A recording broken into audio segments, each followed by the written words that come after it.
Со музички настапи, читање на одбрани дела и говори, а под слоганот "Гора не тука" во Скопско Дебармаало се одбележа 73 годишнината од роденденот на великанот на македонската книжевност и драматургија Горан Стефановски. Настанот традиционално беше покрај споменикот направен во негова чест.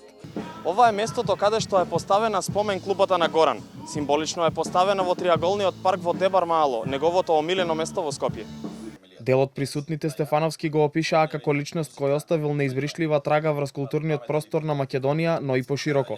Стефановски според нив не бил само драмски автор, туку и глас на едно време. На одбележувањето присутни беа членови на неговото семејство, како и неговиот брат Владко Стефановски и градоначалникот на Центар Горан Герасимовски. Се читаа и делови од неговите цитати кои се собрани во неговата книга Конзервирани импресии, а во околината на местото на настанот беа поставени и делови од неговото творештво. Денеска го прославуваме роденденот на нашиот великан Горан Стефановски, токму тука во Дебармаало, покрај неговата клупа која што ни од големо значење.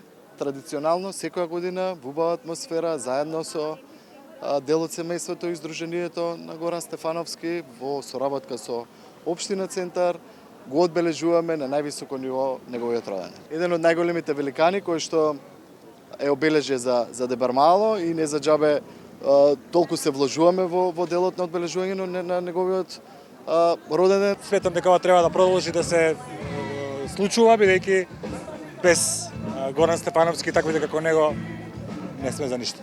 Стефановски, кој е познат преку неговите пиеси како Диво месо, Лед во место и Тетовирани души, почина во 2018 година на 66 годишна возраст.